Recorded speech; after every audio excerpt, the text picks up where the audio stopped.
तो भगवान ने वर्णन कर दिया। तो जो संन्यास और त्याग के विषय में पूछा था अर्जुन ने, तो भगवान ने कह दिया कुछ वादी कुछ कहते हैं विद्वान काम कर्मों का त्याग करना, और कुछ कहते हैं अरे कर्म त्याग करने के योग्य नहीं है लेकिन फल त्याग करने के योग्य है। संपूर्ण कर्म के फल का त्याग करना वो त्याग कहलाता है, कुछ वादी ऐसा कहते हैं, और काम कर्मों का त्याग करना संन्यास कहलाता है, ऐसा कुछ कुछ लोग कहते हैं। किंतु ये दोनों ही कैसे हैं, त्याग के ही वाचक है। चाहे कर्मों के फल का त्याग करो चाहे कर्म त्याग करो, दोनों ही त्याग मात्र ही हैं, यानी एक ही अर्थ का बोध कराते हैं त्याग का, ऐसा वर्णन कर दिया। तो तीसरे श्लोक में भी वर्णन किया त्याज्यम दोष बदत्ते के कर्म प्राहुर्मनिषण यज्ञ दान तपा कर्म न त्याज्यमिति चापरे। दोष वाले कर्म त्याग करने के योग्य हैं। कैसे हैं? कुछ आहुएन कहते हैं, मनीषी लोग कहते हैं, कुछ कहते हैं जो कर्म हैं दोष के हेतु होते हैं, दोष वाले हैं इसलिए दोष के हेतु होते हैं, दोष के कारण बनते हैं, अर्थात अगले जन्म की प्राप्ति में हेतु बनते हैं कर्म, इसलिए अगले जन्म की प्राप्ति में हेतु बनने के कारण ये दोष वाले कहलाते हैं। इसी हेतु से ये कर्म त्याग करने के योग्य हैं। जो कर्म अगले जन्म की प्राप्ति का हेतु न बने वह त्याग करने के योग्य नहीं है। जो कर्म अगले जन्म की प्राप्ति का हेतु बने वह त्याग करने के योग्य है, क्योंकि जो कर्म है वो दोष वाले होते हैं। तो दोष यही हो गया अगला जन्म की प्राप्ति। तो इस प्रकार से तो कुछ वादी कहते हैं, और दूसरे वादी कहते हैं कि यज्ञ दान तपः कर्म न त्याज्यम इति चापरे। अपरे दूसरे विद्वान कहते हैं यज्ञ है, दान है, तप है, यज्ञ दान तप आदि कर्म है, ये त्याग करने के योग्य नहीं है, क्योंकि व्यक्ति इससे पवित्र होता है। ऐसा कुछ वर्णन करते हैं, कहते हैं। अब भगवान भास्कर इसका व्याख्यान करते हैं। त्याज्यम इति दोष, त्याज्यम त्यक्तव्यम दोषवद, दोषो अस्य स्थिति दोषवद। किम तत् कर्म बंध हेतुत्वाद सर्वम एव। तो यहाँ पर कहते हैं त्याज्यम है त्यक्तव्यम, त्याग कर देना चाहिए, त्याग करने के योग्य हैं। कौन? दोषवद है, दोष वाले।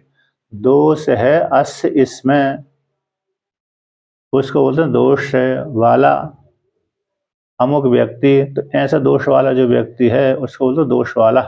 तो दोष वाला जो कर्म है, तो ऐसे इस प्रकार से दोष वाले कर्म त्याग करने के योग्य है। दोष वाला कौन है? कि कर्म है। क्यों कर्म दोष वाला है? कि बंधन हेतुत्वात् सर्वम, सारे कर्म कैसे बंधन के हेतु होते हैं, इसलिए यही दोष है। यदि कर्म बंधन के हेतु ना होते तो त्याग करने के योग्य भी नहीं होते, इस प्रकार से दोष वाले भी नहीं होते। तो दोष यही है कि बंधन की प्राप्ति होती है कर्मों से। अथवा विकल्प करते हैं, अथवा कहते हैं दोषवद इति एतद दृष्टांत के द्वारा, इति एतद दृष्टांतेन व्याचष्टे। तो दोष वाले कर्म होते हैं, बंधन के हेतु होते हैं, इसको दृष्टांत के द्वारा वर्णन करते हैं। अथवा दोषो यतः रागादि से त्यज्यते ततः त्याज्यमिति एके प्राहुर्मनिषिणा पंडितः सांख्यादि दृष्टिम आश्रितः अधिकृतानां कर्मणाम अपि इति। तो यहाँ पर वर्णन करते हैं,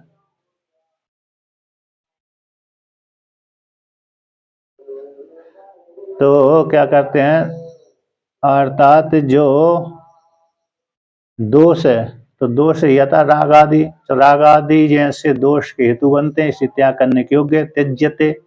त्यज्यते यानी त्याग कर दिया। तो राग आदि जो दोष हैं उनको त्याग कर दिया जाते हैं। हमको जिस विषय में राग है उस विषय को हम त्याग कर देते हैं। जहाँ जहाँ पर भी मन में राग बैठा रहता है विषयों को लेकर के, तो विद्वान लोग कहते हैं कि जहाँ जहाँ पर भी आपका राग बैठा हुआ है उस राग को त्याग कर दो, वहाँ से निवृत्त हो जाओ, क्योंकि वह राग आपको उस वस्तु की प्राप्ति में प्रवृत्त करा देगा। इसी राग दोष का हेतु कहलाता है। तो यथा जिस प्रकार से दोष राग आदि दोष है वो त्याग कर दिया जाता है, उसी प्रकार से ये कर्म भी अगले जन्म के हेतु बनते हैं, बंधन के हेतु बनते हैं। इसे त्याज्यमिति। तो एक कहते मनीषी कौन? पंडिता। इन सांख्य आदि दृष्टि को आश्रय करके, जिन्होंने ज्ञान की दृष्टि को आश्रय कर लिया, ऐसे विद्वान लोग इस प्रकार से उन कर्मों के विषय में कहते हैं कि त्याग कर देना चाहिए। यानी अधिकृता नाम कर्मणाम अपीत्यर्थ। जो अधिकारी हैं, अज्ञानी हैं, ज्ञान के अधिकारी हैं, बनने वाले हैं, ऐसे कर्मियों के लिए वो उपदेश करते हैं कि कर्मों को त्याग कर देना चाहिए। जो ज्ञान के अधिकारी नहीं है उनके लिए नहीं वर्णन करते। जो ज्ञान के अधिकारी की योग्यता जिनको प्राप्त नहीं हुई है उनके विषय में नहीं कथन करते, किंतु किनके विषय में कथन करते हैं? जो ज्ञान के अधिकारी बनने वाले हैं उन्हीं के विषय में। इस प्रकार से अब ऐसी प्राप्ति हो जाने पर कर्मणि अधिकृतानाम अकर्मणि एव कर्म त्याज्यम कर्मणाम तत्यागे प्रत्यवाय इत्यादि। यहाँ पर कहते हैं कर्म में जो अधिकृत नहीं है, कर्म में जो अधिकृतों का अधिकृतानाम और अकर्मियों का कर्म त्याज्यम, कर्म में अधिकृत नहीं है उनका, कर्मणि यानी कर्म में अनधिकृत वालों का, और अकर्मियों का ही कर्म त्याग। मान लो जो कर्म अधिकारी नहीं है, इन कर्म करने के योग्य नहीं है, वही कर्म है, उन्हीं के लिए, ऐसे कर्मियों के लिए कर्म त्याग कर देना चाहिए। कर्मियों को कर्म त्याग करेंगे तो प्रत्यवाय लग जाएगा। पूर्व पक्षी का प्रश्न है कि जो कर्म में अधिकारी नहीं है ऐसे व्यक्ति उन कर्मों को त्याग कर देना चाहिए, उन्हीं व्यक्तियों के लिए है। किंतु जो कर्म के अधिकारी हैं उनको कर्मों का त्याग नहीं करना चाहिए, क्योंकि कर्मों के त्याग कर देने से प्रत्यवाय रूप दोष की फल की प्राप्ति होती है। किसकी फल की प्राप्ति हो जाएगी? प्रत्यवाय दोष रूप फल की प्राप्ति हो जाएगी। इस प्रकार से अब आगे कहते हैं कि तत्र एवं तत्र उस इस प्रकार से एक बात एक ने कह दिया कि कर्म त्याग करने के योग्य हैं दोष वाले होने से। अब पुनः आगे कहते हैं नहीं तेषाम कर्म त्यजताम प्रत्यवाय हिंसादि प्रयुक्तस्य कर्मणो अनुष्ठाने परम प्रत्यवायात इति भावः। यहाँ पर कहते नहीं यानी क्योंकि तेषाम उन अधिकारियों का कर्म त्यजताम अधिकारी व्यक्तियों के लिए जो कर्म को त्याग करने वाले अधिकारी वाले को प्रत्यवाय यानी प्रत्यवाय जो कौन सा है? दोष। हिंसादि प्रयुक्त, हिंसादि से प्रयुक्त जो कर्म है उन कर्मों का अनुष्ठान करने में पर प्रत्यवाय। तो यहाँ पर कहते हैं दोष, दोष का प्रत्यवाय लगता है, दोष न करने से प्रत्यवाय लग जाता है। नहीं, प्रत्यवाय जैसे हमने अरे नित्य कर्म, अरे घर में झाड़ू नहीं लगाया तो घर में झाड़ू नहीं लगाया प्रतिदिन तो वो दोष बन गया, यानी कचरा जमता ही रहेगा, ये प्रत्यवाय हो गया। उसी प्रकार से नित्य कर्म नहीं करेंगे तो फिर वो है क्या? इसी को प्रत्यवाय कहते हैं। नित्य कर्मों को न करने से दोष लगता है पूर्व मीमांसा के अनुसार।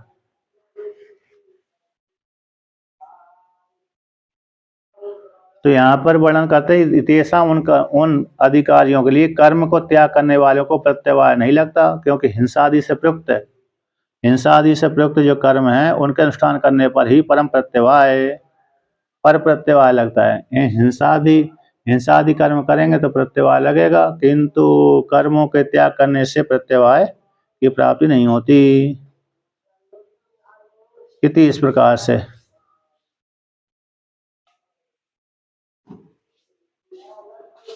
अब आगे कहते हैं यहाँ पर वर्णन करते हैं इस प्रकार से। तो अधिकारी जो व्यक्ति हैं अधिकारी व्यक्ति हिंसा आदि कर्म करेंगे तो उससे तो प्रत्यवाय लग ही जाएगा, क्योंकि अगले जन्म की प्राप्ति होती है। इस प्रकार से तो वर्णन करते हैं आगे कि तत्र एव यज्ञ दान तप कर्म न त्याजमिति चापरे। उसी वहीं पर ही, कहाँ पर, सांख्य आदि पक्ष की समाप्ति में इति शब्द। अब मीमांसा पक्ष को लेकर कहते हैं, ये पहला जो पक्ष है, त्याज्यम दोषवदत्ते के कर्म प्राहुर्मनुष्या, इस वाक्य ये सांख्य दृष्टि को आश्रय लेकर के वर्णन कर दिया, सांख्य दृष्टि को आश्रय करके वर्णन कर दिया। और कहते हैं दूसरा यज्ञ दान तप कर्म, ये मीमांसा दृष्टि को लेकर कहते हैं कि तत्र वहीं पर ही यज्ञ दान तप कर्म न त्याज्यमिति, त्याग नहीं करना चाहिए, ये अपरे कहते हैं, कुछ वादी कहते हैं। इस प्रकार से अब आगे वर्णन करते हैं कि कर्म अधिकृतेषु, जो कर्म के अधिकारी हैं उनको कर्म का त्याग नहीं करना चाहिए। एक मीमांसा मत के अनुसार है। उत्तर मीमांसा मत के अनुसार है कर्म अगले जन्म की हिंसा आदि कर्म प्रत्यवाय के हेतु बनते हैं, इसलिए उनको त्याग कर देना चाहिए। ये सांख्य दृष्टि को आश्रय लेकर के वर्णन किया। अब कहते पुनः कर्मिणः एव अधिकृतान अपेक्षा एते विकल्पा न तो ज्ञान निष्ठान व्युत्थायिनः सन्यासिना अपेक्षा। कहते हैं जो कर्म अधिकारी हैं, कर्म में अधिकृत वाले व्यक्तियों की अपेक्षा लेकर के ही ये विकल्प कहे गए हैं। सन्यास, कुछ कर्मों का त्याग कर देना चाहिए, कुछ कहते हैं अरे कर्मों के फल का त्याग कर देना चाहिए। तो जो कर्म में अधिकारी हैं उन्हीं के लिए ही सन्यास और त्याग शब्द के अर्थ को विकल्प करके कहा गया है। किसी कर्म, कोई कहते हैं कि कर्मों का त्याग, कोई कहते हैं कर्म के फल का त्याग है। इसलिए कर्म अधिकारियों के लिए ही उनकी अपेक्षा लेकर के विकल्प है।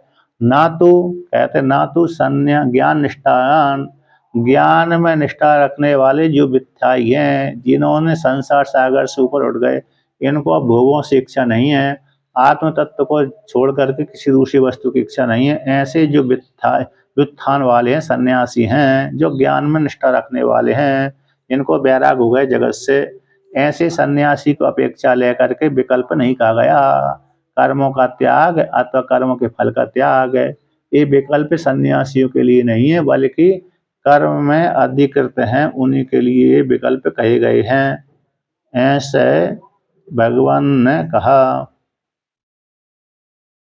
तो आगे कहते हैं कि ज्ञान योगेन सांख्यानाम निष्ठा मया पुरा प्रोक्ता इति। कर्म अधिकाराद अपोधृत्या ये न तान प्रति चिंता। तो यहाँ पर कहते हैं, अच्छा जो कर्म कैसे कर्म, नित्य कर्म नैमित्य कर्म।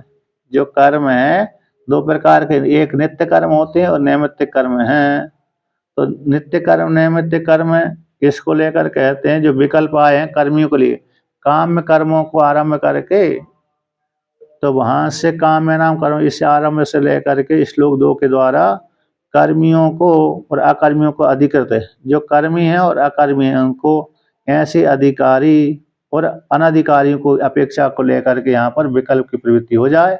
पूर्व पक्षी ने यहाँ पर कहता है अरे कहाँ से, काम कर्मों से लेकर के आरंभ करके दो विकल्पों, दो श्लोकों के माध्यम से, तो एक कर्म अधिकारी है, एक कर्म अधिकारी नहीं है, उन्हीं को अपेक्षा लेकर के अपेक्षा लेकर के जो कर्म अधिकृत नहीं है उन्हीं को लेकर के विकल्प हो जाए। ये विकल्प एक कर्म एक त्याग करने के योग्य है कर्म, एक कर्म के फल को त्याग करने के योग्य है, ये विकल्प है। जो कर्म अधिकारी नहीं है, जो बहुत से व्यक्ति कर्म के अधिकारी नहीं होते, जैसे कौन हो गया, जिसके हाथ पैर टूटे हुए हैं, जिसका जन्म संस्कार नहीं हुआ है, जिसका वैदिक कर्म के अधिकारी कौन होते हैं, जिसका उपनयन संस्कार आदि हुआ है, तो कुछ ब्राह्मण के लिए है, कुछ क्षत्रिय के लिए, कुछ वैश्य के लिए है। तो ये ब्राह्मण, एक कर्म को ब्राह्मण ही कर सकता है, एक कर्म को क्षत्रिय कर सकते हैं, एक कर्म को वैश्य ही कर सकता है। अथवा बिना जनेऊ संस्कार किए एक कर्म का अधिकारी नहीं होता व्यक्ति।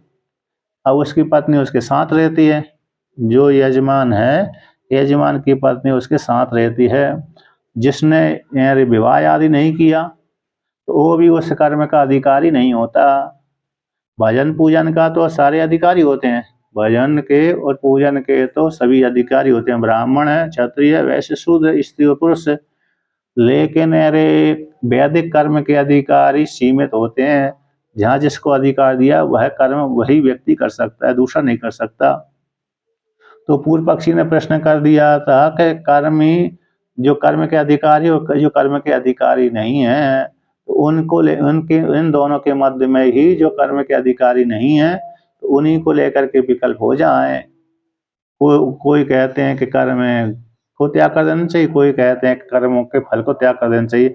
ये विकल्प जो कर्म अधिकारी नहीं है उन्हीं को लेकर के विकल्प मान लिया जाए। तो सिद्धांत ये कहता है ऐसी बात नहीं है, अर्थात जो कर्म के अधिकारी हैं उन्हीं के लिए ही यहाँ पर ये विकल्प आए गए हैं। संन्यास त्याग, कर्म और कर्म के फल का त्याग है, कर्म और कर्म के फल का त्याग है। ये संन्यास उसके जो कर्म के अधिकारी उसी के लिए कहे गए हैं। इस प्रकार से वर्णन किया।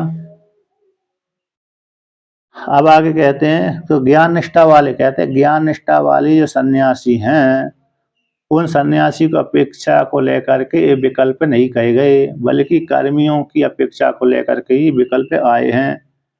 इस प्रकार और ना ही लंगड़े लूड़े जो व्यक्ति होते हैं, जो विकलांग होते हैं, उनकी अपेक्षा को लेकर के भी ये विकल्प नहीं गए, ना तो सन्यासी को लेकर के, ना ही जो विकलांग होते हैं उनके लिए। इस प्रकार से क्योंकि विकलांग आदि भी व्यक्ति जो कर्म का अधिकारी नहीं हो पाता, क्योंकि कर्म करने के लिए अरे उसके अंग ठीक ठीक चाहिए, तभी यज्ञ आदि कर सकता है, सामग्री आदि लाने के लिए इत्यादि। अब कहते हैं, आगे वर्णन करते हैं कि ज्ञान योगेन सांख्यानाम निष्ठा मय पुरा प्रोक्ता कर्म अधिकाराद अपोधृत्या ये न तान प्रति चिंता। तो ज्ञान योगेन सांख्यानाम, इस वाक्य के द्वारा तो ज्ञानियों के लिए ज्ञान योग का वर्णन मैंने किया, कर्मियों के लिए कर्म निष्ठा का वर्णन किया। ज्ञानियों ज्ञान योग के ज्ञानी निष्ठा इति ज्ञान योग, ज्ञानी योग इति ज्ञान योग। तो ज्ञान योग के माध्यम से सांख्यों की निष्ठा, आत्मनिष्ठा, सांख्य जो मोक्ष के अधिकारी हैं, मोक्ष मुमुक्षु हैं, उनके लिए ज्ञान निष्ठा का प्रतिपादन किया गया है। ऐसे तो इति अधिकृता, मतलब इस पर ज्ञान योग के द्वारा तो ज्ञान निष्ठा का मेरे द्वारा पूरा प्रोक्ता पहले वर्णन कर दिया गया, माया मेरे द्वारा पूरा प्रोक्ता पहले वर्णन कर दिया है। इन सन्यासियों के लिए इन सांख्यों की ज्ञान योग में निष्ठा, ज्ञान निष्ठा इति ज्ञान योग, ज्ञान में जिनकी निष्ठा होती ज्ञान योग निष्ठा, ज्ञान के द्वारा आत्मा में निष्ठा वर्णन कर दी गई है। और कर्म अधिकारात, कहते कर्म अधिकारात अपोधृत्य, कर्म के अधिकार से हटा करके, कर्म के अधिकार से हटा करके उन सन्यासियों के लिए ज्ञान योग में निष्ठा, ज्ञान निष्ठा का प्रतिपादन किया गया है। तो ऐसे जो कर्म के अधिकार से हटा करके जो सन्यासी है उनके प्रति यहाँ पर चिंता नहीं की गई, विचार नहीं किया गया। उनके त्याग संन्यास को लेकर के उनको उनके लिए यहाँ पर विचार नहीं किया जा रहा। उनको लिए तो वहां पर पहले से वर्णन कर दिया, ज्ञानियों के लिए ज्ञान निष्ठा, कर्मियों के लिए कर्म निष्ठा। तो ज्ञानियों के लिए ज्ञान योग के द्वारा ज्ञान निष्ठा का प्रतिपादन किया गया, उनका तो विचार पहले हो गया और आगे भी करेंगे थोड़ी और। लेकिन यहाँ पर किसका विचार चल रहा है, जो कर्मी अधिकारी हैं उनके लिए कर्म और कर्म के फल का त्याग का विचार चल रहा है, ना कि सन्यासी के लिए। इसलिए कर्म के अधिकार से हटा करके खुद अपोधृत्य हटा करके तो ये जो सन्यासी उनके प्रति ये न तान प्रति चिंता, उनके प्रति यहाँ पर विचार नहीं है। इस प्रकार से वर्णन कर दिया। अब आगे वर्णन करते हैं कि ननु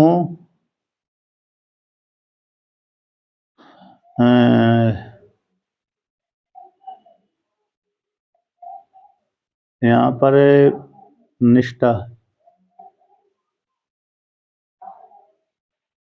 अब आगे कहते हैं एवकार। यहाँ पर एवकार विवच्छेदम आहा।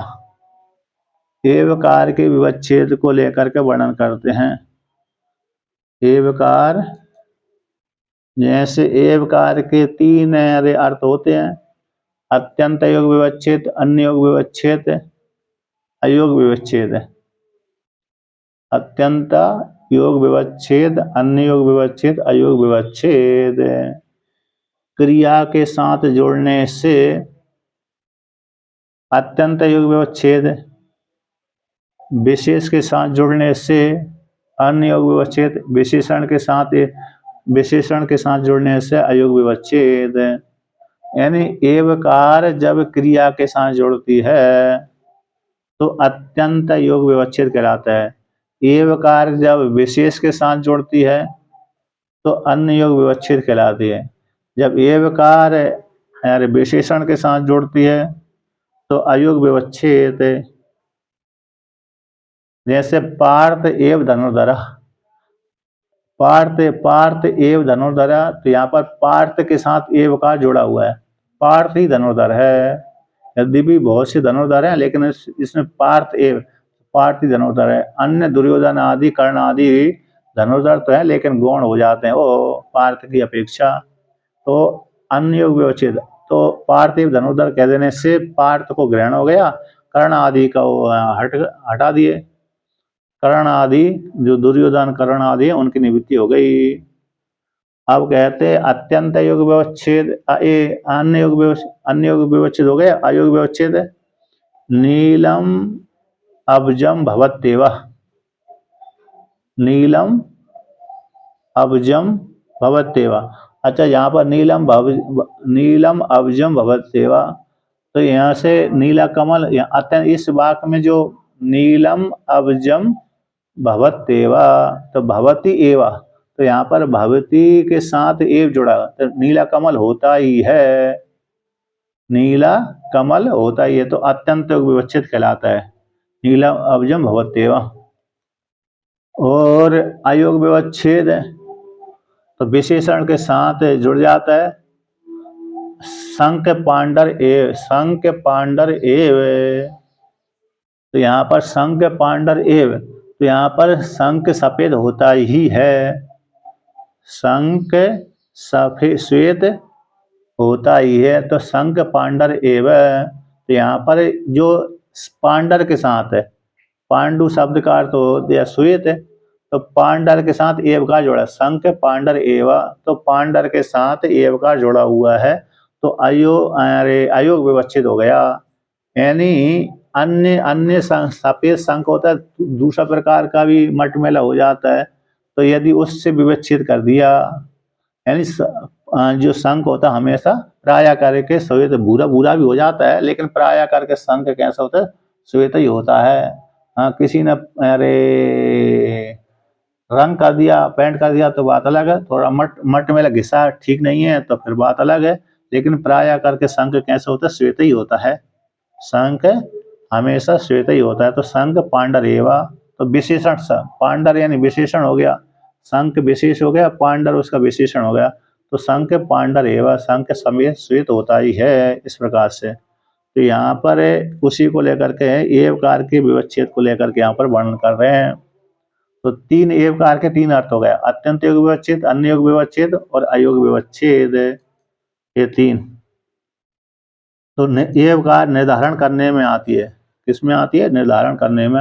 हाँ, वस्तु ऐसी होती ही है, इस प्रकार से।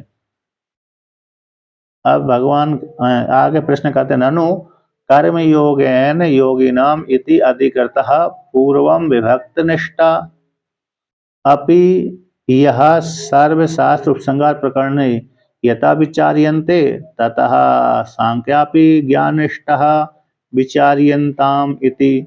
तो पूर्व पक्षी कहता है, ननु जैसे प्रश्न कर रहा है, कर्म योगेन योगिनाम, तो कर्म योगेन, कर्म के अधिक, कर्म ही योग इति कर्म योग है, कर्म योग इति कर्मयोग, तो कर्म ही योग है इति कर्मयोग। तो कर्मयोग के माध्यम से कर्मियों की कर्म में निष्ठा का प्रतिपादन कर दिया गया है। यदि इस वाक्य के माध्यम से कर्म योग है न योगी नाम, इस वाक्य द्वारा अधिकारी जो कर्म के अधिकारी है ऐसे व्यक्ति पूर्वम विभक्त निष्ठा, कहते पूर्व में विभाग करके दिखला दी गई। सांख्य योग ज्ञान योग सांख्या नाम, कर्म योग योगी नाम। इस वाक्य के माध्यम से ज्ञानियों के लिए ज्ञान निष्ठा का, सांख्य और कर्मियों के लिए कर्म निष्ठा का प्रतिपादन किया गया अलग अलग विभाग करके। तो जैसे सांख्य योग के द्वारा ज्ञान निष्ठा का, ज्ञान योग के द्वारा सांख्य ज्ञान निष्ठा का, कर्म योग के द्वारा कर्म निष्ठा का, तो जो कर्म के और ज्ञान के अधिकारी थे उनके लिए अलग अलग निष्ठा का विभाग करके दिखलाया। तो पूर्व विभक्त निष्ठा, पूर्व में ही दोनों निष्ठा को अलग अलग प्रतिपादन किया गया। अभी यहाँ तो यहाँ पर भी कहते, यहाँ पर संपूर्ण शास्त्र सर्वशास्त्र उपसंहार प्रकरण है। यहाँ पर 18वें अध्याय में संपूर्ण शास्त्र के उपसंहार की प्राप्ति हो जाने पर, तो यथा विचारित, जिस प्रकार से कर्मनिष्ठा का विचार किया जा रहा है, जिस प्रकार से कर्मनिष्ठा का विचार किया जा रहा है उसी प्रकार से, तथा यानी उसी प्रकार से सांख्य अपि ज्ञान निष्ठा विचार्यता, उसी प्रकार से सांख्यों के लिए ज्ञान निष्ठा का विचार मान लेना चाहिए, विचार कर लेना चाहिए। जैसे पहले पूर्व अध्यायों में ज्ञान निष्ठा का और कर्म निष्ठा का, दोनों निष्ठाओं का, ज्ञान योग सांख्य नाम, कर्म योग योगी नाम, इस वाक्य के द्वारा दोनों निष्ठाओं का प्रतिपादन कर दिया था अलग अलग अधिकारियों के लिए। तो कर अलग अलग अधिकारियों के लिए दो निष्ठाओं का अलग वर्णन कर देने के पश्चात, तो कहते हैं यहाँ पर बारे शास्त्र के उपसंहार करने के अवसर में ज्ञान कर्म निष्ठा का जैसे विचार किया जा रहा है उसी प्रकार से सांख्यों के लिए भी ज्ञान निष्ठा का विचार मान लेना चाहिए, कर लेना चाहिए।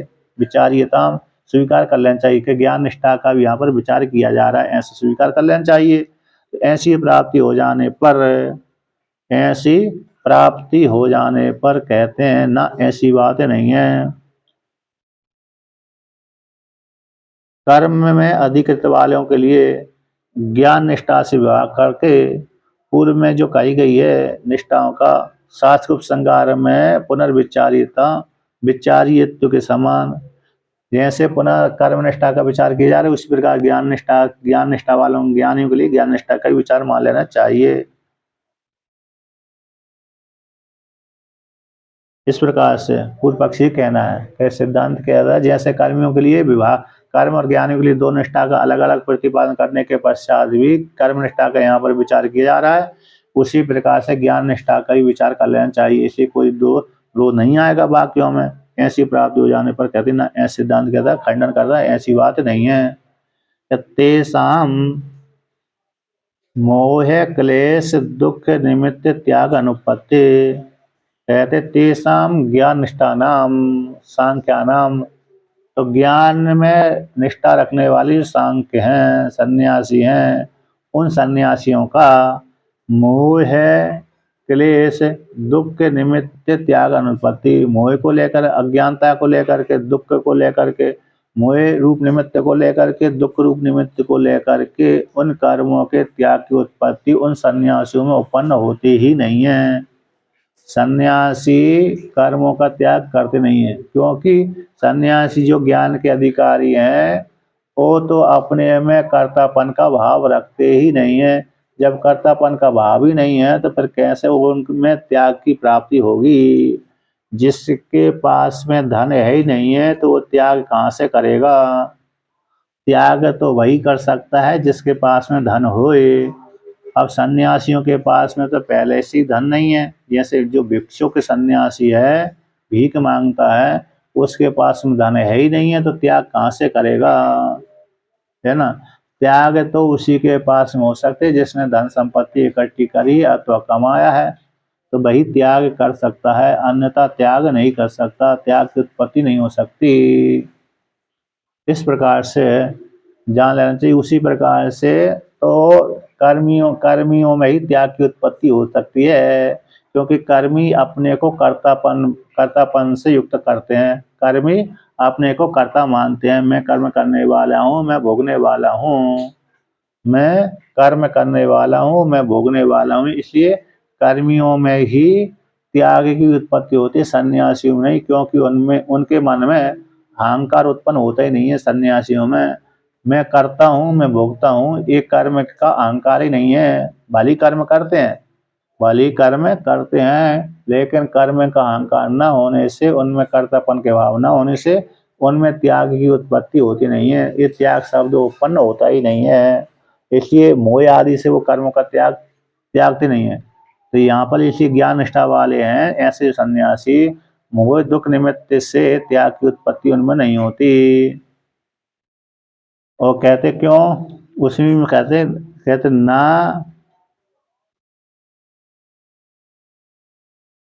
यहाँ पर आ कहते हैं ना, है ना, यहाँ पर ननो तेषाम स्वात्मनि दुख क्लेश दुखादि पश्यताम तद राजस्य कर्म त्याग सिद्धि विचार्यतम न।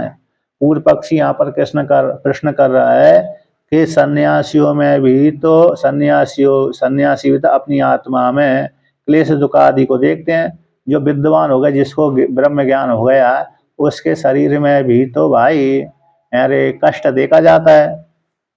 जो बड़े बड़े विद्वान हुए, जैसे अखंडानंद जी महाराज जी, अन्य अन्य बड़े बड़े विद्वान है महाराज जी आदि, तो उनके शरीर में भी तो कष्ट दे, रामकृष्ण परमहंस हो गए, अन्य हो गए, तो जैसे उनके शरीर में भी तो बहुत कष्ट देखा जाता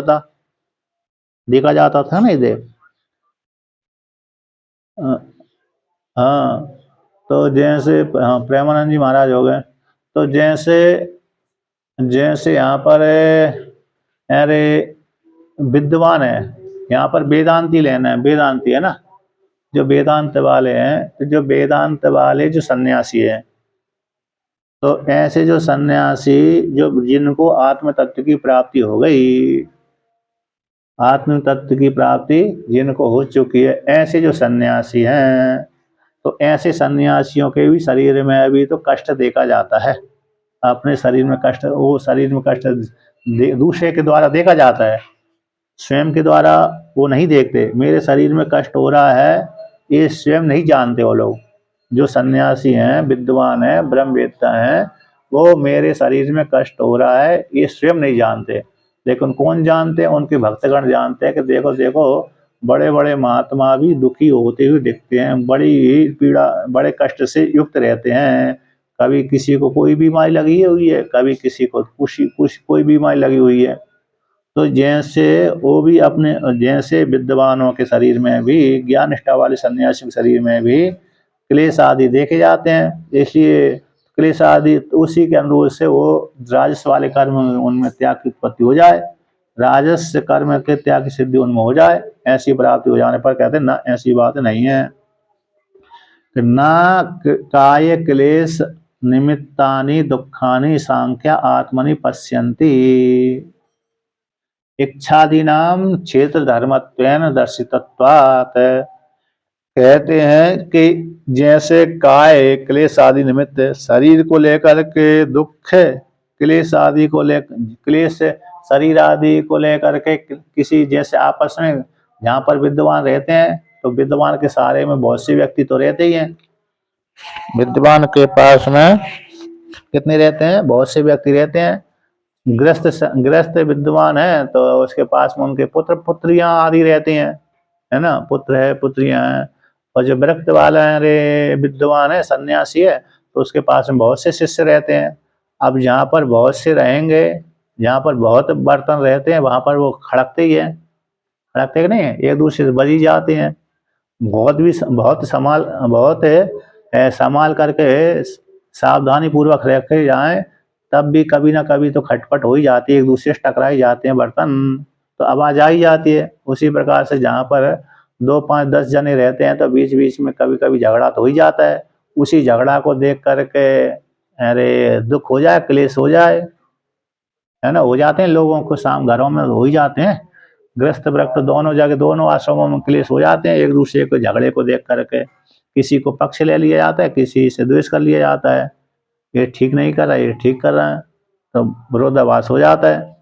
तो उसी प्रकार से विद्वान भी अरे आपस में शिष्यों को झगड़ते हुए देख करके क्लेश वाला हो जाए, तो क्लेश को निमित्त बनाकर दुख उससे विद्वान में हो जाए, तो कहते हैं ना, तो काय क्लेश को, काय शरीर के दुख को लेकर के और मानसिक दुख को लेकर के, इन निमित्त को, काय शरीर को निमित्त बना करके और मानसिक मन को निमित्त बना करके दुखानी जो दुख होते हैं, ऐसे दुखों को, शरीर और मानसिक आदि निमित्त को लेकर जो दुख हो, उन दुखों को सांख्या यानी ब्रह्मवेत्ता आत्मा न पसंती, अपनी आत्मा में देखते ही नहीं है। अपनी आत्मा में देखते नहीं, तो किस में देखते हैं भाई? शरीर में तो दुख हो रहा है, विद्वान के शरीर में, विद्वान के शरीर में तो कष्ट हो रहा है, तो आप कैसे कह रहे हैं कि विद्वान अपने शरीर में, अपनी आत्मा में दुख नहीं देखते? जबकि हमको तो दिख रहा है कि विद्वान बहुत पीड़ा से दुखी है, तड़प रहा है, तड़पते रहते हैं, है कि नहीं? विद्वान क्या कर रहे हैं? पीड़ा से युक्त हो गए तो तड़पते रह रहे हैं, तो तड़पते रह रहे हैं, तो कष्ट क्यों नहीं हो रहा? विद्वान के शरीर में, विद्वान की आत्मा में हो रहा है, विद्वान के आत्मा में हो रहा है। तो इसलिए हमको तो दिख ही रहा है, तो आप कैसे कह रहे हो कि विद्वान के शरीर, विद्वान की आत्मा में कष्ट नहीं होता? कि विद्वान अपनी आत्मा में उन दुखों को, शरीर को निमित्त बनाकर दुख के और मानसिक दुख को निमित्त बना करके, उन मानसिक जो दुख है उन दुखों को आत्मा में नहीं देखते, तो किस में देखते हैं? तो वो कहते हैं जो दुख हैं, शरीर संबंधी दुख के, मन संबंधी दुख, ये तो इच्छा आदि हैं, ये क्षेत्र के धर्म रूप से जानते हैं। क्षेत्र धर्मत्वेन दर्शितता, यहाँ दिखला दिया गया क्षेत्र के धर्म हैं, यानी स्थूल शरीर के धर्म हैं और सूक्ष्म शरीर के धर्म हैं, ना कि आत्मा के धर्म है। सुख सुख दुख आदि जो आत्मा के धर्म नहीं है, बल्कि अंतःकरण के। क्षेत्र, क्षेत्र शब्द से कौन, किसको ले लिया जाता है? 5 ज्ञानेंद्रिय, 5 कर्मेंद्रिय, अंतःकरण, प्राण और स्थूल शरीर, ये सारी क्षेत्र कोटि में जाते हैं। तो ब्रह्मवेत्ता इन दुखों को आत्मा में न मान करके शरीर के धर्म और मन के धर्म को मानता है। किसके धर्म है?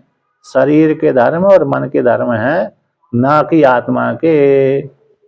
इसलिए जो ब्रह्मवेत्ता है, शरीर आदि को निमित्त बना करके, क्लेश आदि को निमित्त बना करके दुख है, उन दुखों को निमित्त बना करके कर्म को त्यागते नहीं है, क्योंकि वो कर्म अपनी आत्मा में मानते नहीं है, वो तो शरीर के धर्म है, स्थूल शरीर और सूक्ष्म शरीर के धर्म है, ऐसा मानता है। तो मैं तो शरीर, स्थूल शरीर से और सूक्ष्म शरीर से पृथक हूँ, भली मैं इस घर में रह रहा हूँ, जैसे किराएदार है किराएदार, किराया देने वाला व्यक्ति उस घर में तो रह रहा है, लेकिन वो घर के टूट जाने पर, फूट जाने पर, वृद्धि कर देने पर, ह्रास कर देने पर उसको कोई समस्या नहीं होती। वो कहता मैं तो इस किराया दे रहा हूँ, किराए के बदले जब किराया मैं नहीं दूंगा तो निकल जाऊंगा, तो ये घर टूटे चाहे फूटे, चाहे बना रहे चाहे नष्ट हो जाए, तो उस घर से वो मतलब नहीं रखता है। रखता है? नहीं रखता है। हाँ, जिसको कब्जा करना है वो तो मतलब रख लेता है कि मेरे को भविष्य में इसमें कब्जा करना है, तो वो तो समस्या वाला हो जाता है। किंतु जो कहता है मेरे को कब्जा करना नहीं, बस थोड़े दिनों के लिए रुक रहा हूँ, इस प्रकार से, तो मकान आदि के विषय में वो चिंता नहीं करता है। चाहे उसका मकान का स्वामी है, उसको बनाए चाहे बिगाड़ दे, तो बिगाड़े चाहे बनाए अथवा बिगाड़े, लेकिन किराए से रहने वाले व्यक्ति को कुछ भी उससे परे वो नहीं होता है, यानी ममता नहीं होती क्योंकि उसने हम भाव स्वीकार नहीं किया किसी प्रकार से। तो किसको हम भाव है? कि घर का जो स्वामी है उसी को हम भाव होता है। उसी प्रकार से विद्वान भी इस स्थूल शरीर में रहते हैं, सूक्ष्म शरीर में रहते हैं। ब्रह्मवेत्ता इस शरीर में रह मात्र रहा है किराए के जैसा, इसलिए उसको किराए के जैसा रह रहा है, इसलिए किराएदार को जैसे कोई समस्या नहीं होती घर के टूट फूट जाने पर, उसी प्रकार विद्वान को भी अंतःकरण के धर्मों से कोई लेन देन नहीं है, शरीर के धर्मों से कोई लेन देन नहीं है, वो मानते ही नहीं है। जो भी वो मानता है तो किसके, ये अमुक व्यक्ति के धर्म है, अतः स्थूल शरीर सूक्ष्म शरीर के धर्म है। इसी हेतु से ब्रह्मवेत्ता अपने आत्मा में मानती नहीं सुख दुख। इच्छादि जो दुख हैं, सुख दुख आदि हैं, वो आज क्षेत्र के धर्म रूप से पहले दिखला दिए गए, इस प्रकार से जान लेना चाहिए। इसलिए ब्रह्मवेत्ता आत्मा में न देखने के कारण है ना, इसलिए वो कर्मों का त्याग भी नहीं करता भय के कारण। तो स्वात्मा में, आत्मा में सांख्य आदि क्लेश आदि की प्रतिपत्ति न होने पर फल को कहते हैं। इसी हेतु इसी कारण से ब्रह्मवेत्ता की आत्मा में सुख दुख आदि नहीं होते, इसको लेकर कहते हैं अतः अतस्ते न काय क्लेश दुख भयात कर्म त्यजंती परित्यजंती। इसलिए ते जो ज्ञान निष्ठा वाले सन्यासी हैं, वो सन्यासी जिनको परोक्ष अथवा अप्रोक्ष दोनों प्रकार से, किसी को अप्रोक्ष ज्ञान हो गए उसके लिए तो कृतकृत्य होगा, किंतु जो परोक्ष ज्ञान है अप्रोक्ष में लगा हुआ है, ऐसे उसके लिए भी, ऐसे जो ज्ञान में निष्ठा रखने वाले ऐसे सन्यासी, तो काय को लेकर, शरीर को लेकर, काय यानी शरीर, क्लेश यानी मानसिक दुख, तो काय काय को लेकर के और क्लेश मानसिक दुख आदि को लेकर के, मानसिक दुख यानी और सूक्ष्म शरीर संबंधी दुख और स्थूल शरीर संबंधी दुख, इन दोनों को मिला करके, तो काय क्लेश दुख के भय से कर्म को वो त्याग नहीं करते। कौन? सन्यासी, जो ज्ञान में निष्ठा रखने वाले। क्यों नहीं त्याग करते? कर्मों को त्याग इसलिए नहीं करते, वो कर्म अपने में कर्तापन भाव मानते नहीं है। तो जिस कर्म को विद्वान आरंभ करता है तो कहते हो गए तो ठीक है, एक कर्म पूरा हो गया तो ठीक है, नहीं हुआ तो भी ठीक है कि नहीं? हाँ हाँ, पर गुण गुणेषु वर्तन्ते इति मत्वा न सज्जते। गुणा गुणेषु वर्तन्ते, इंद्रिय अपने विषय का सेवन करती है, इंद्रिय अपने अपने विषय का सेवन करके वो कर्म करती है। मैं किंतु देखता रहता हूँ साक्षी बन करके, दृष्टा बन करके। वो भी दृश्य को लेकर दृष्टा संज्ञा है, साक्ष्य को लेकर साक्षी संज्ञा है, वास्तव में वो उसमें साक्षी आदि संज्ञा भी नहीं है, दृंग मात्र है। इसलिए प्रकृति अपने कार्य को करती रहती है, प्रकृति को सत्ता प्रदान करता रहता है। प्रकृति को चेतन आत्मा इस स्थूल शरीर को, सूक्ष्म शरीर को यदि सत्ता प्रदान न करे तो स्थूल शरीर सूक्ष्म शरीर कैसे नष्ट भ्रष्ट हो जाए। सत्ता प्रदान जरूर करेगा चेतन आत्मा, है ना, इस प्रकार से। तो इसलिए विद्वान अपनी आत्मा में, निर्विशेष आत्मा में सत्यम ज्ञानम अनंतम स्वरूप वाली है, लक्षण वाली आत्मा सत्यम ज्ञानम अनंतम ब्रह्म। इस स्वभाव वाली जो आत्मा में कोई भी धर्म को नहीं देखता, यानी क्लेश इच्छा द्वेष प्रयत्न धर्म धर्म आदि जो है नैयायिक मानते हैं। नैयायिक जो आत्मा में विशेष गुण मानते हैं, सुख है, दुख है, इच्छा है, द्वेष है, प्रयत्न है, धर्म है, अधर्म है, संस्कार है, भावना है, ये जो विशेष आत्मा के गुण हैं वो नैयायिक और पूर्व मीमांसा वाले मानते हैं। कौन मानते हैं? नैयायिक और पूर्व मीमांसा वाले मानते हैं। तो ये मन के धर्म है, श्रुति के अनुसार आत्मा के धर्म नहीं है। इसलिए आत्मा के धर्म न होने के कारण फिर विद्वान को भय कैसे होगा? भय के कारण पर कैसे कर्म को त्याग करेगा? और कर्तापन भी भाव नहीं है, वो त्याग की भावना भी नहीं है। नापिते कर्माणि आत्मनि पश्यन्ति, क्योंकि वे विद्वान है, कर्मों को आत्मा में नहीं देखते।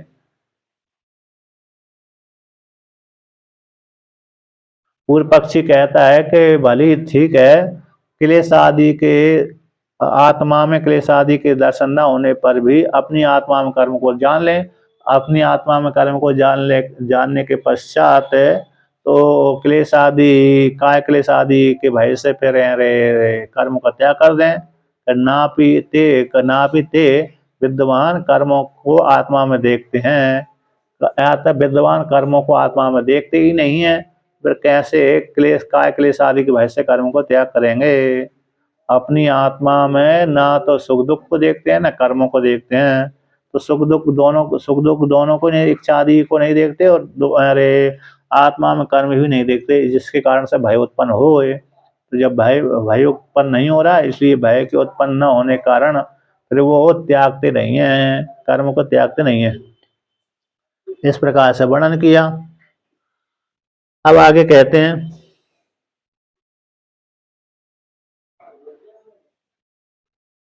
कि येन नियतम कर्म मोहात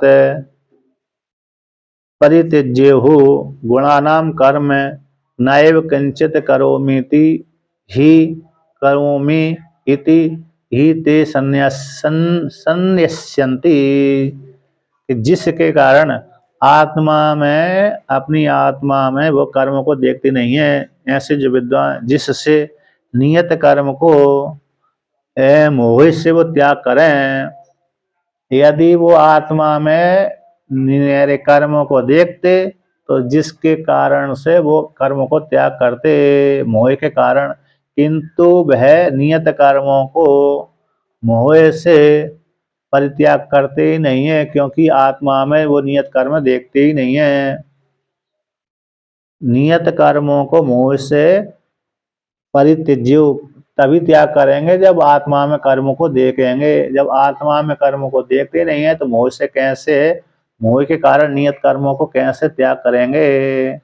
जिससे यानी जिस कारण से नियत कर्मों को मोह से त्याग करें कर सकते हैं, जब यदि आत्मा में कर्मों को देखते। इसी गुणानाम कर्म नैव किंचित करोमीति, कहते हैं गुणों का, इंद्रियों के जो कर्म हैं उन कर्मों को इंद्रियों के द्वारा ग्रहण किए गए, जो तीन सत्वगुण रजगुण तमोगुण, सत्वगुण रजगुण तमोगुणों के द्वारा उत्पन्न होने वाली जो इंद्रियां हैं, सत्वगुण के द्वारा रजगुण के माध्यम से उत्पन्न वाली इंद्रिय, उन इंद्रियों के द्वारा उत्पन्न होने वाली जो कर्म, उन कर्मों को मैं करता ही नहीं हूँ, है ना। उन कर्मों को, सात्विक राजस तामस तीन प्रकार के जो कर्म हैं उन कर्मों को करता नहीं। तो इंद्रियों के द्वारा किए जाने वाले कर्म, उन कर्मों को मैं करता ही नहीं हूँ। तो जब करता ही नहीं तो फिर कैसे उनको त्याग करेंगे। ते वे सन्यासी कैसे सन्यासंती, वो ज्ञान निष्ठा वाले सन्यासी कैसे त्याग करेंगे। यदि वो करते, गुणों के द्वारा उत्पन्न होने वाले कर्म, इंद्रियों से उत्पन्न होने वाले कर्म, उन कर्मों को यदि वो करते तो फिर त्याग करते, किंतु वो करते ही नहीं है तो त्याग कैसे करेंगे। नए किंचित करोमीति, मैं कुछ भी नहीं करता, इस प्रकार से। यानी कर्तापन का भाव है ही नहीं सन्यासियों में। जब कर्तापन का भाव नहीं है तो फिर कैसे वो कर्म करेंगे। इस प्रकार से वर्णन किया। क्यों, क्योंकि कर्तापन का भाव क्यों नहीं है। तो भगवान ने कहा है विद्वान तो इस प्रकार से मन के द्वारा सारे कर्मों का त्याग कर दिया। अज्ञानी कहते, यहाँ पर कहते अज्ञानी ही मोह से, मोह मोह के माध्यम से नियत कर्मों को त्याग करने में सक्षम है। अज्ञानी जो व्यक्ति होते हैं ना, अज्ञानी, वे ही अज्ञानी व्यक्ति मोह की महिमा से, मोह की महिमा से नियत कर्मों को त्याग करने में शक होते हैं, किंतु तत्ववेत्ता अपने आत्मा में कर्म के दर्शन करते नहीं है, इसलिए वो मोह से उनमें त्याग का अभाव ही होता है। मोह से वो कर्मों का त्याग करें ऐसा संभव नहीं है। अज्ञानी व्यक्ति तो मोह से युक्त होकर के, अज्ञानी व्यक्ति मोह की महिमा को लेकर के कौन करे, बड़ी परेशानी होती है, कष्ट होता है ना। ऐसे अज्ञानी व्यक्ति मानता है। ऐसे भीषण गर्मी में उसके बालक है, बालिका है, और किसी भीषण गर्मी में या तो ठंडी के काल में माता पिता ने बोल दिया कि तुम बाजार से ये सामान ले आओ, अथवा प्रातः काल उठ, माता पिता ने बोल दिया सुबह 4 बजे उठना चाहिए। कितने बजे, सुबह 4 बजे उठना चाहिए ठंडी में, है ना। गर्मी में तो व्यक्ति उठ जाएगा, लेकिन ठंडी में बोल दिया सुबह 4 बजे उठ करके स्नान करना चाहिए। अब माता पिता ने बोल दिया तो बालक बालिका कहती है कौन उठे ठंडी में 4 बजे, है कि नहीं। तो मोह से नहीं उठता ना व्यक्ति, मोह से व्यक्ति वो 4 बजे, सुबह 4 बजे नहीं उठता, क्योंकि ठंडी लगती है, भीषण ठंडी, तो इसलिए सोता ही रहता है। तो ये तो मोह हो गए है।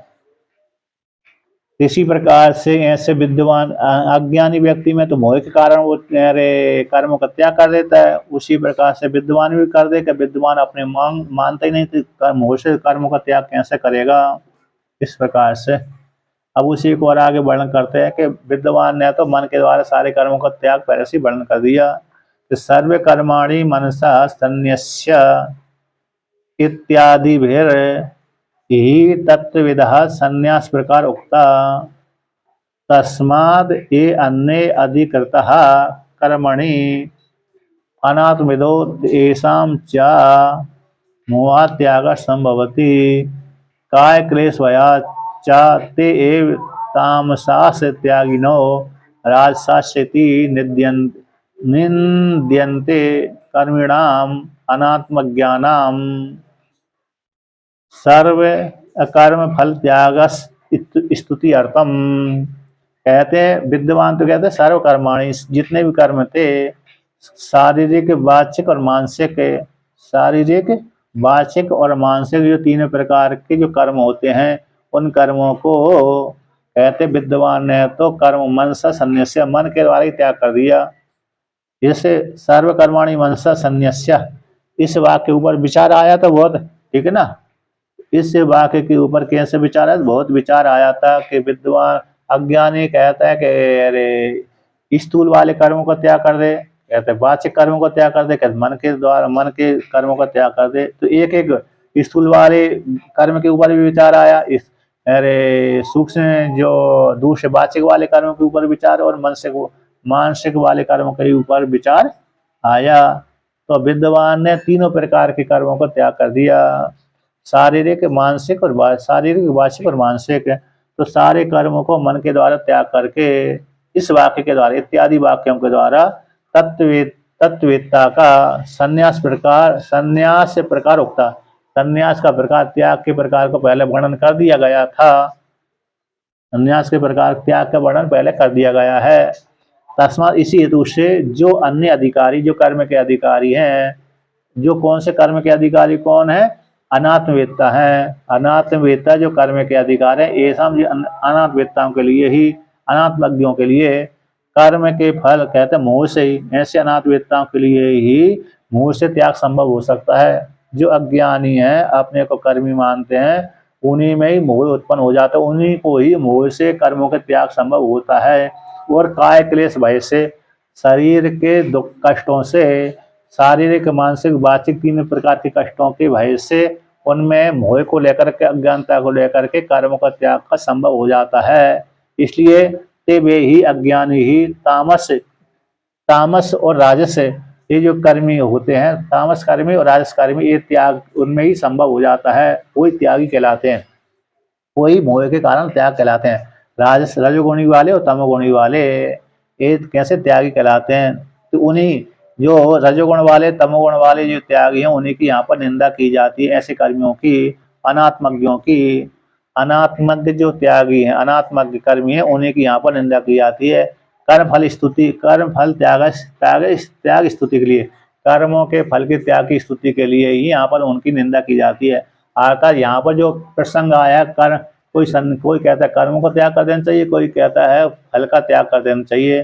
तो त्याग की स्तुति के लिए यहाँ पर प्रसंग आया है।